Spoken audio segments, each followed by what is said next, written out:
Though himself a Muslim, Waziri Adio, former Executive Secretary of the Nigeria Extractive Industries Transparency Initiative, NEITI, has described how some fellow Muslims at the agency ganged up against him when he directed all staff to log their out-of-office movements during work hours. Adio narrated the experience in The Arc of the Possible, his memoir, on his tenure as Executive Secretary of NEITI between 2016 and 2021. The memoir, published by Cable Books and imprint of the Cable newspaper, will be presented at the Shehu Musa Yar'Adua Centre, Abuja, on Saturday, December 11th. Adio provided the background to the accusation of being anti-Muslim and violating the constitutional rights of Muslims, in quotes. He said Muslim staff of NEITI wrote a petition against him and sent it to the board, bypassing the laid-down procedure. Some even threatened to report Adio to the National Human Rights Commission and the two apex Islamic organizations in the country, the Supreme Council for Islamic Affairs and Jamaatul Nasrul Islam. Now joining us to discuss his memoir and his takeaways on serving Nigeria in the public sector is Waziri Adio. He'll also be giving us his perspective on critical national issues. Waziri, or Waz, as he's fondly called, started his career as a journalist, rising to the position of editor-at-large and columnist at This Day newspapers and the publisher of Metropole magazine.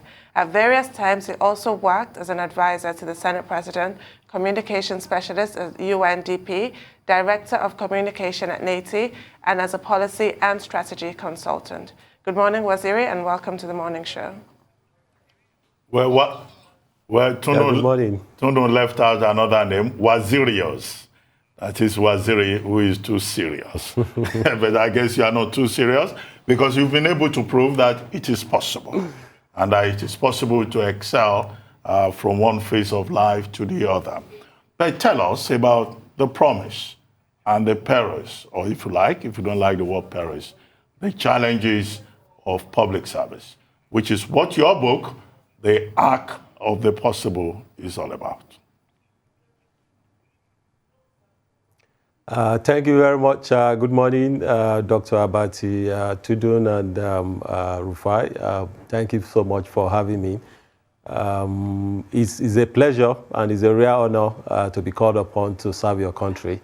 And I had that honor for 5 years, between February 2016 to February this year. It was a good learning experience for me. I went to that job with some level of education, having worked as a journalist and interacted with public officials for a long time, and also having had a degree, a master's in public administration and public policy from the Harvard Kennedy School. But I can also tell you that my experience and my training did not fully prepare me for what I met. And, I came out of that experience on a note of possibilities, really. There's a lot that can be done, even within that conscripted space. But we shouldn't have any illusions. There's a lot of work to be done. Anybody that wants to get into the public sector, we need to ask themselves, is this space actually for me? In as much as we call on people to come, and contribute their quota to development of the country, I want to say that possibly it's not for everybody. But if you answer in the positive that that space is for you, you have to be sure that you know why you are going there, and you want to see what you can do to make the difference. Life in public office, comes at people so fast. So having clarity about what you are about, what you want to achieve, will be very, very important. I had two hypotheses that I wanted to test, given my experience in the public sector. One was it possible, or is it possible to serve for results, to lead for results? That's the first hypothesis. The second one is it possible to serve with values? And my sense, and which is what I'm trying to push in this book, it is possible. It is very possible, but you have to be prepared, you have to be deliberate, you have to be clear about what you're about, and you have to be ready for the cost.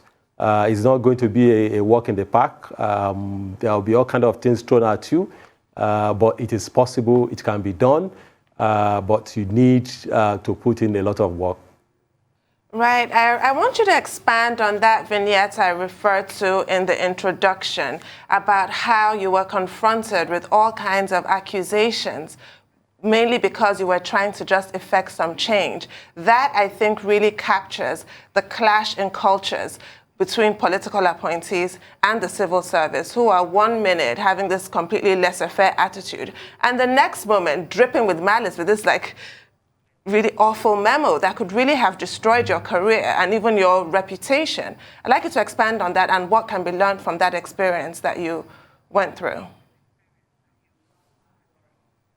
I think it's very important to know that if you go to the public space and you want to keep things along, you want to continue with business as usual, you'll be okay, you'll be fine. Everything will go swimmingly well.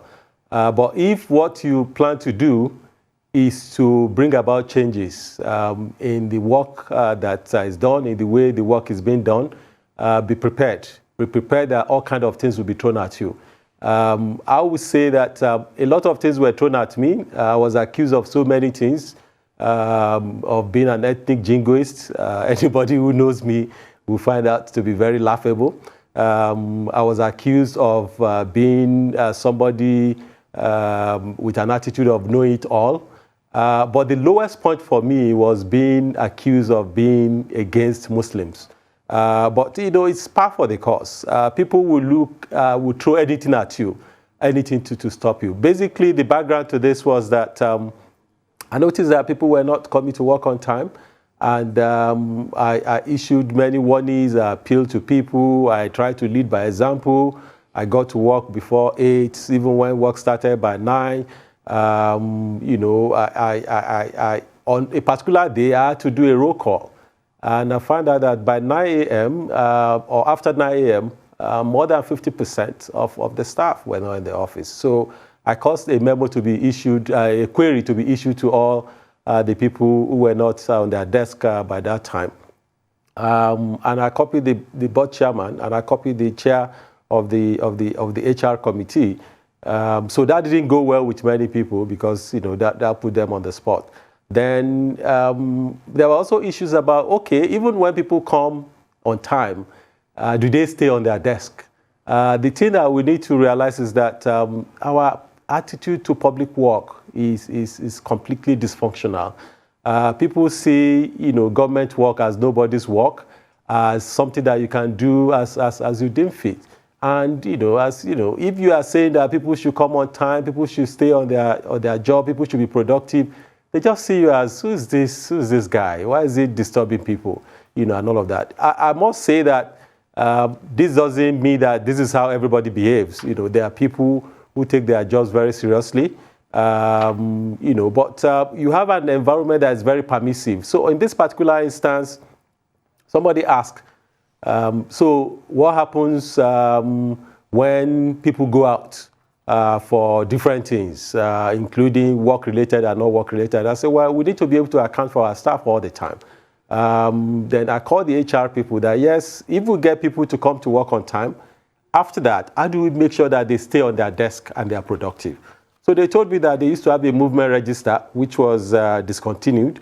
We also used to have a biometric system, which was, you know, which was faulty. And I have my theory about how that came to be. So I said, okay, let's reintroduce the movement register. And as a way of exercising leadership, let everybody sign that movement register, including myself.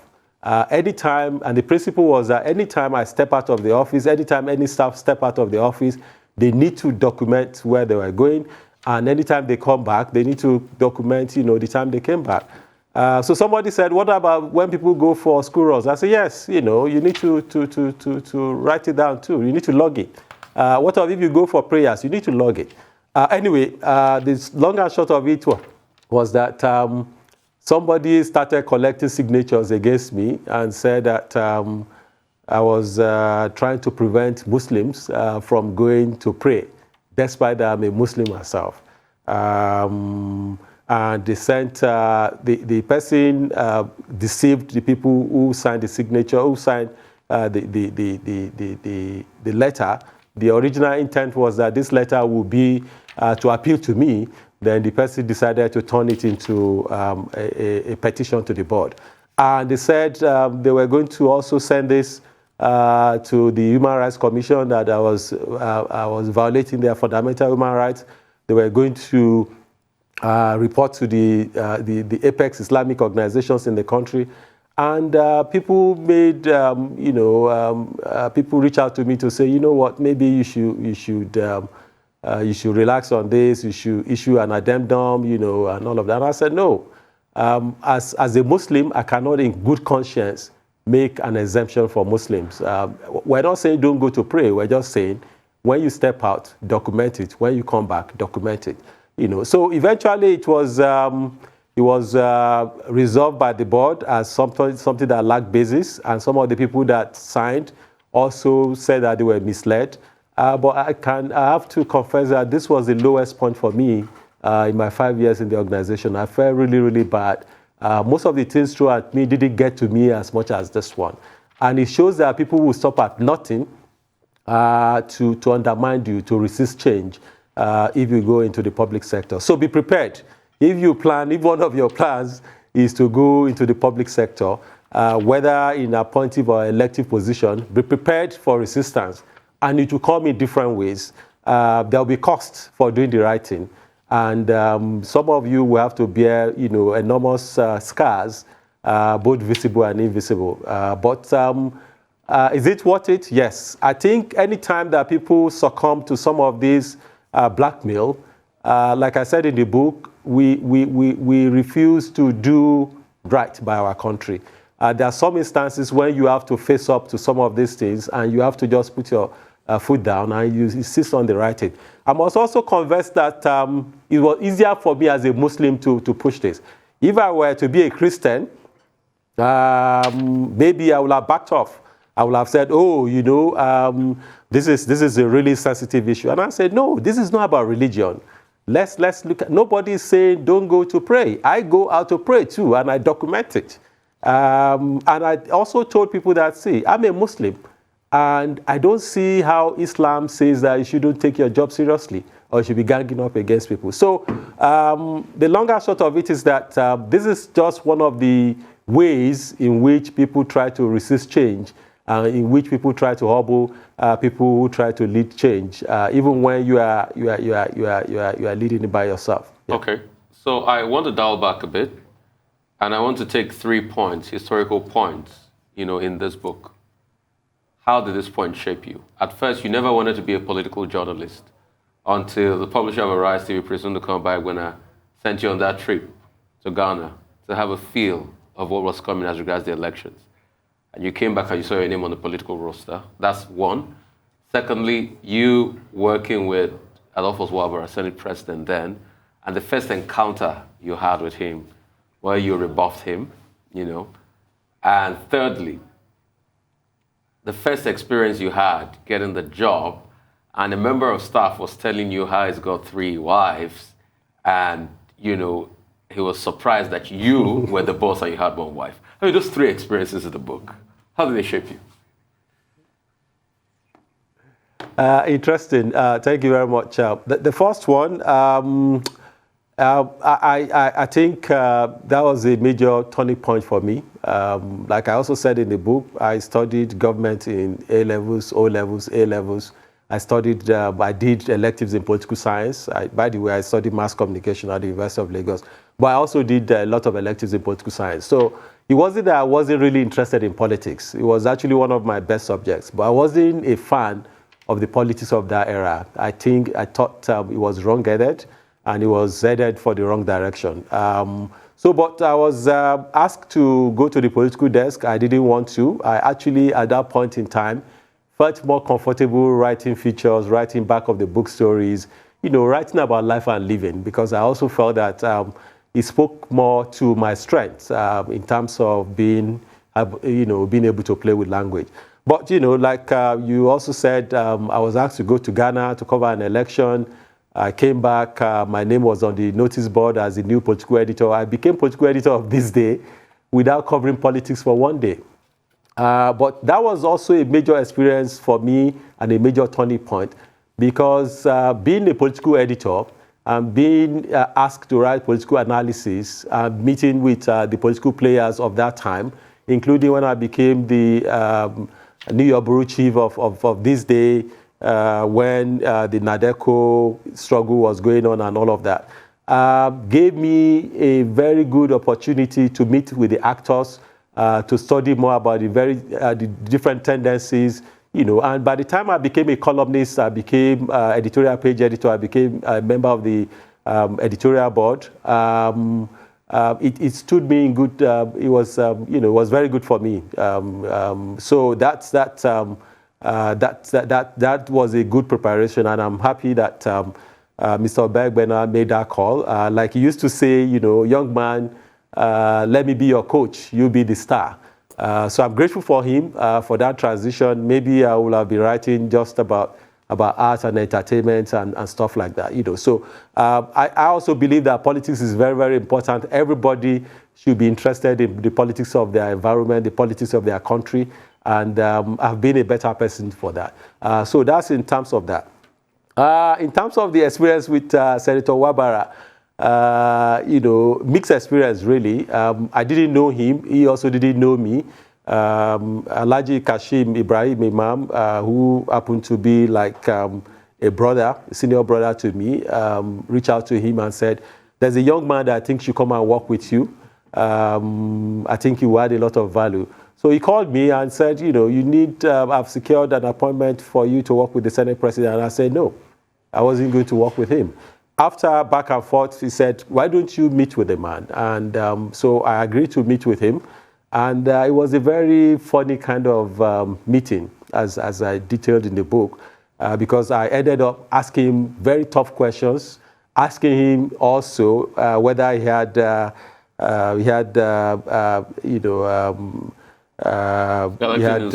skeletons in his cupboard, which I think shook him.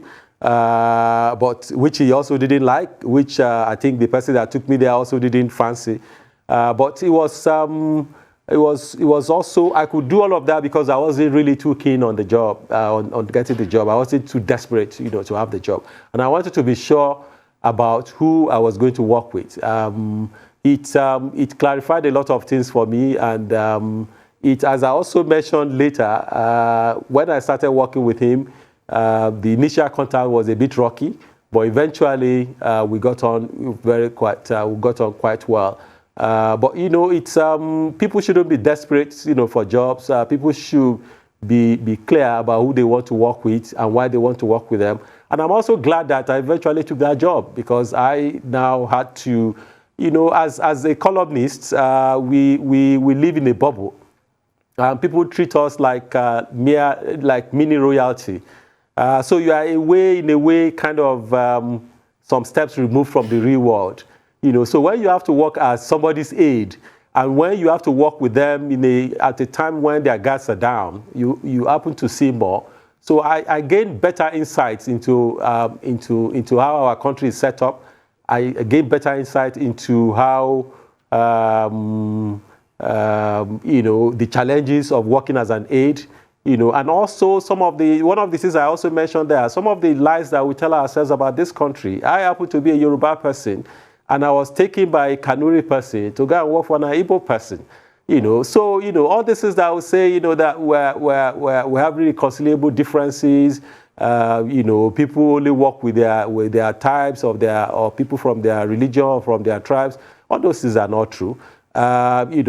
Interest, trump, most of these things. So I'm glad that also I made that call, and it was something that prepared me for the role that I eventually had to play as the Executive Secretary of NEITI. One of the things I took away from that is that for you to be able to lead change more effectively, you have to be more than aide. You have to be in an executive position. And I felt that for me to be in an executive position in a place that's not just writing speeches or doing media relations, very important job, by the way. I respect the people who do that. But I wanted to do more. I felt that I had more to give. But also, I was very honest with myself. Nobody will look at you, I mean Waziri Adio at that point in time, and say, go and head an agency like NEITI, or go and do something that is technical. Because they will look at you, you had worked mainly as a journalist, you had a first degree in mass communication, you had a master's in journalism, you had a fellowship from Harvard also in journalism, and they will say, go and, this is the only thing you can do for us. I felt I could do more.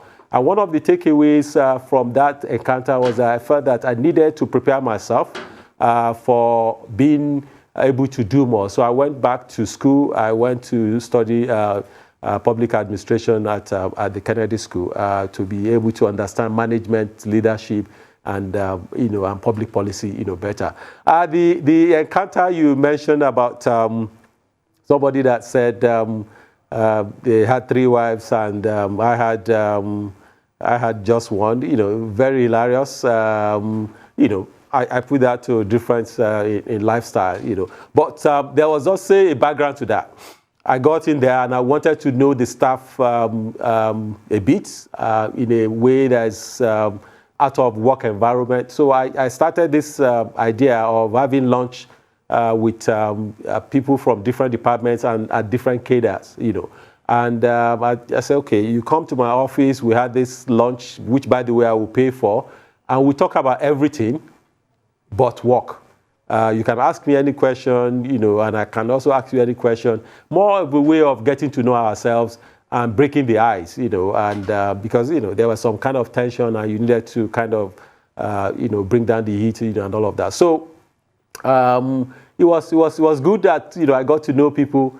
I'm a Muslim, Islam allows people to marry more than, one wife, but it's not for everybody. And Islam also makes accommodation for that, So I don't begrudge people who do that, But yeah, as long as you can handle it very well and you can provide for your family very well, I don't have problems with that, But the context was getting to know people and getting people to lower their gas, including myself. It was a very useful experience.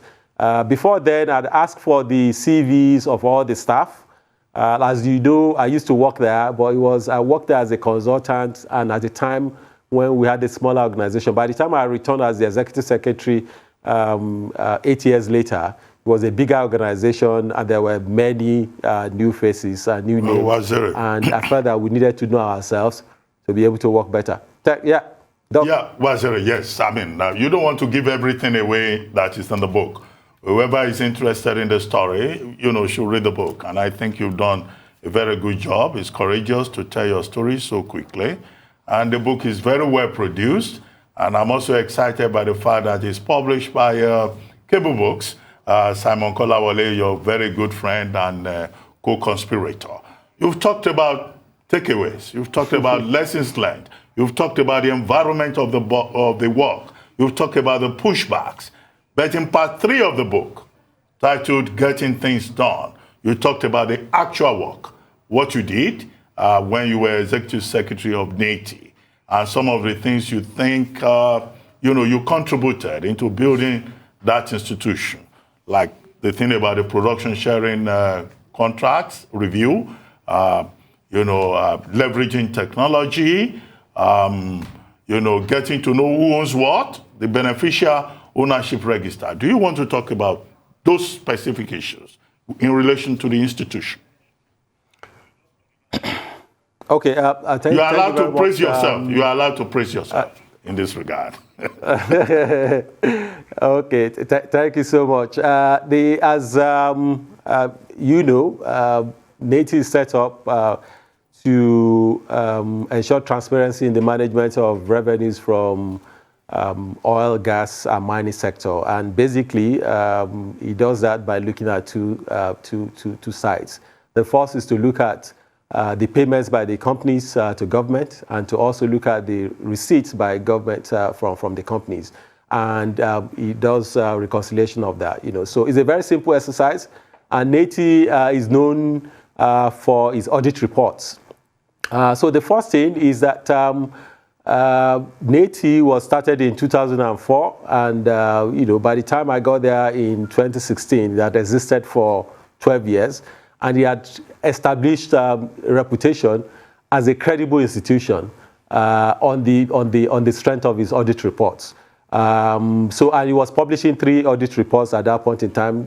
One is for the oil and gas sector, the second one is for the solid mineral sector, and the third one is the fiscal allocation and statutory disbursement audit, which looks at how government agencies spend the money statutorily allocated to them.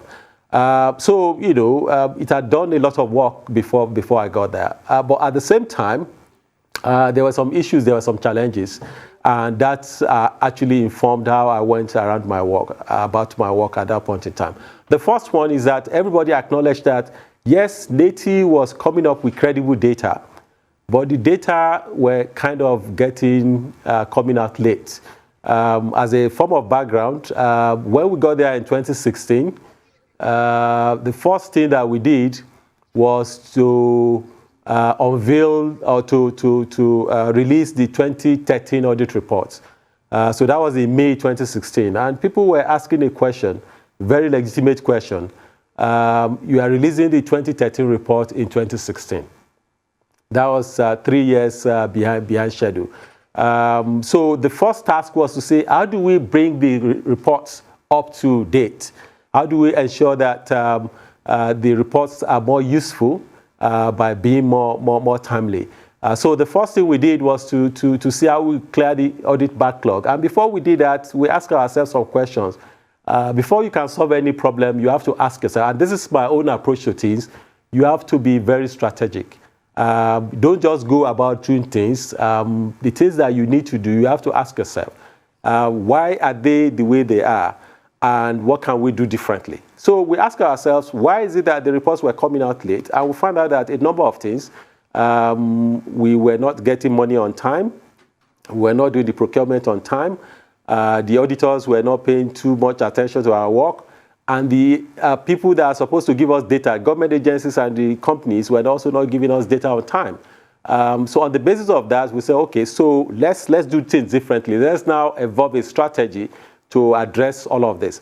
So the longer short of it was that despite that I spent 5 years there, the organization has existed for 17 years now. My period in that agency accounted for less than 20% of the existence of the agency. But 12 reports out of 22 that were produced between the time the organization started and the time that I left, 12 of the 22 were produced under my watch. So that's 59 to 60% of the reports of the agency were produced, under my watch. We also made sure that the reports were coming out on time. We released the 2018 audit report by March 2020, which won the accolade of the World Bank and the EITI, that Nigeria had cleared the audit backlog, and has set a new record for reporting, for other countries. By the way, Nigeria was about being suspended in 2016 for missing the 2-year deadline imposed by EITI. And for that same country to be celebrated in 2020 for setting record for the other EITI countries is something really remarkable. By the way, it's not just NEITI, it's not Waziri Adio, it's Nigeria. It's countries that implement the EITI. So this is a record that Nigeria set. The second thing also is that Nigeria became, EITI does something they call validation. Nigeria, and they have, they rate the countries implementing EITI in different categories, with from no progress to minimum progress to inadequate progress, no progress, inadequate progress, minimum progress, and satisfactory progress. Satisfactory progress is the highest level of validation, and Nigeria happened to be one of the 8 out of the 55 countries implementing EITI that achieved that status. This was also in 2020. This is remarkable because Nigeria is put in the same category with Norway, the country that is seen as one of the best countries in terms of management of resources from the extractive sector. Also, we're able to clear the audit backlogs. We were able to reduce procurement time. We were able to reduce production time for the audit. We're also able to reduce the cost of producing the audits by more than 40%. This is remarkable. In fact, there was one particular audit that was done for 156 million, and we were able to get it under 60 million without compromising the quality and the timeliness of the report. Also, when I got to NEITI, like I said, I used to be there before, and when we were about releasing the 2013 report, I read the report before it was released, and I did some work on it. And I looked at it, and it was as if I didn't leave. The same things were being repeated again. I said, see, we come up with recommendations over time, and nothing gets done. And I said, we need to do something different. On the basis of that, I believe that we needed to do something that will increase the chance of the reports being implemented. So I introduced the policy workstream to NEITI.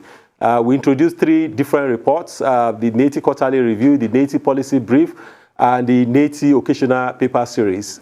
Within 5 years, we produced 32 distinct reports. And one of them, Dr. Abati mentioned, we did a report on the Production Sharing Contracts Act that should have been reviewed, many times. And we produced that report, and one of the things that the outcome of that report, which we use modeling, we work with Open Oil, with the collaboration with other agencies and all of that. And we're able to do this report. And Nigeria amended the Deep Offshore and Inland Basin Production Sharing Revenue Act in November 2019. And based on that amendment, the country should be getting up to $1.4 billion extra from money that it left on the table. So those were 32 reports that didn't exist before. And also, as Dr. Abati mentioned, we leverage technology massively. Right. One of the, like I mentioned before, yeah. Sorry to interrupt you, Waziri. We'll just take a short break. Can we take a short break, and we'll be back with more with you. You can conclude on your thoughts on leveraging technology.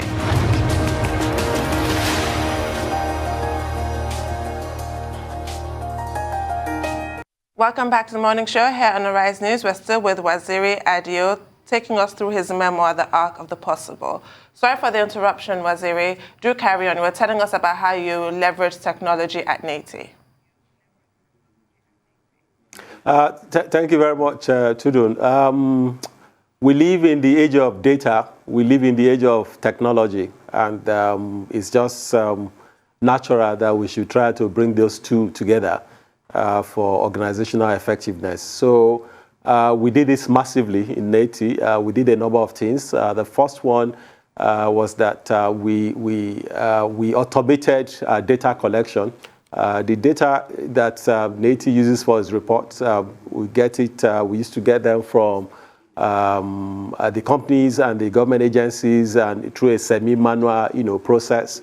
And we're able to automate that process with support from Ford Foundation and others, including the World Bank. With something that will save cost and time, and will make that process seamless.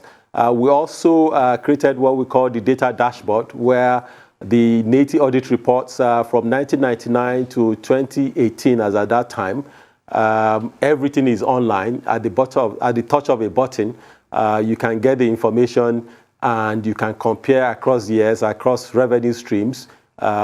This is also something that is massive, and you can even download the data. You can do further probe, so the data is also open data.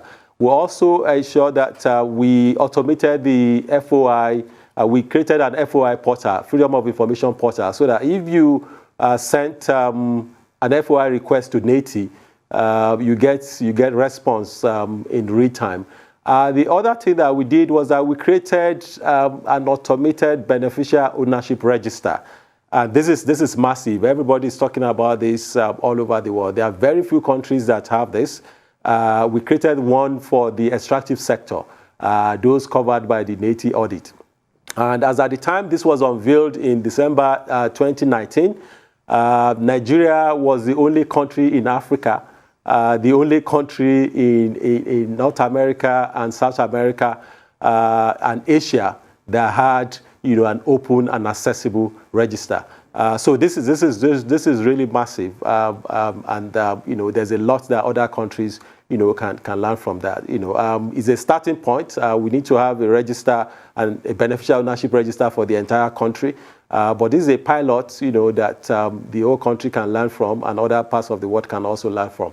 Another thing that we're able to do was we're able to mobilize a lot of resources from donors on account of gaining their trust and confidence. They know that their money will not be misapplied, and they knew that these guys knew what they were doing. We're also able to work with NNPC in a very collaborative way. We work with them to ensure that those changes that they started doing, we're able to encourage them to take them forward.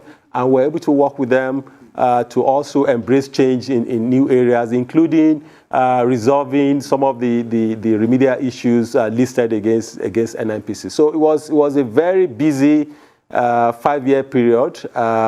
We were busy doing different things, at different points in time, and it was a good opportunity for me to test many ideas. And like I said, a lot is possible.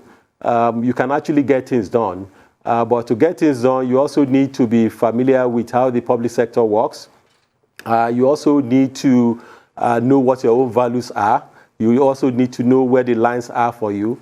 And you need to know how to stay alive, how to survive in that environment. Right. When I say alive, I don't mean necessarily that anybody's going to kill you, but how to survive that very, how to walk through the minefield, and how to come out with your integrity, with your name, and all of that. So we should encourage many Nigerians to get into the public sector.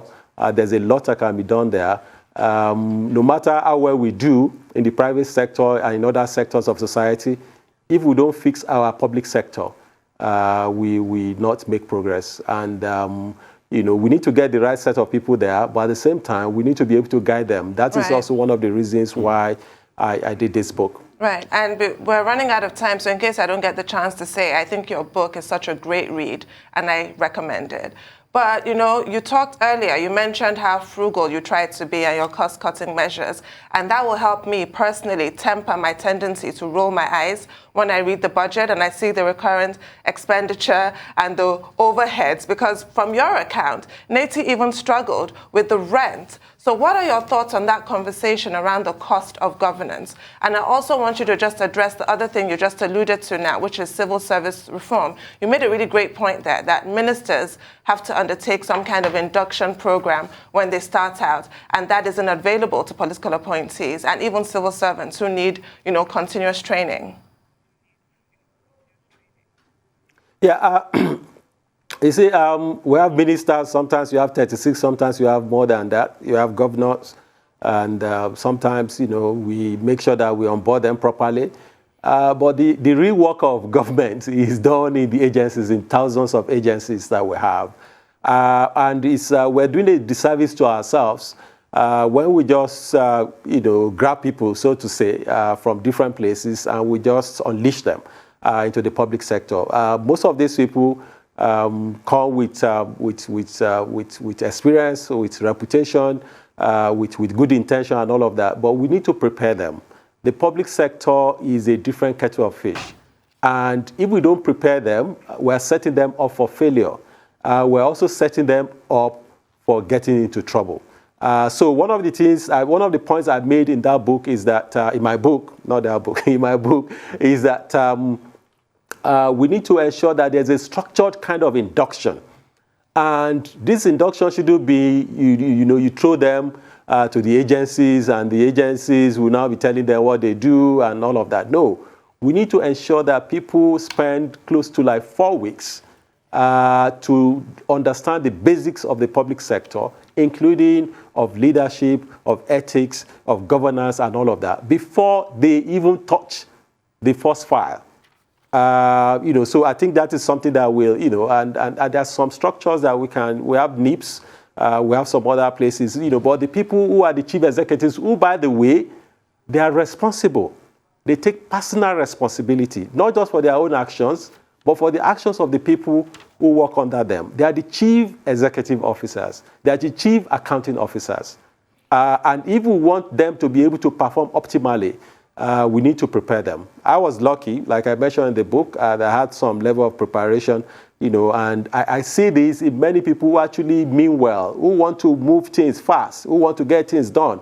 But when the thing hits the fan, all those things will not be, will not help you, So that is that. I also think we need to resource government agencies better. And we need to look at, how we allocate the resources, much better. We struggled a lot. We actually struggled at some point. Yes. Well, Waziri, we've got to go. I mean, many of these details are in the book. Okay. And I would like again to recommend it as I congratulate you. But some people have already been sending us messages. Thank you very much. They're saying, where can they find the book to buy? So already, Sonny Roche and others, they're already saying they want a copy. They want a copy. Yeah. And then I hope you and your friends, Bolaji Abdullahi, Shegun Adeniyi, Simon Kolawole, the publisher, I hope you know that this has implications because we have to watch it. Once you mention it, they will know that what I mean by implications. Anyway, congratulations. Thank you. I understand. Thank you so much, Doc. Thanks, Tudu. Thanks, Thank you. Thank you. The book is available at Roving Heights. It will be available in other bookshops in the next 1 week. Well, thank you very much for joining us. Congratulations.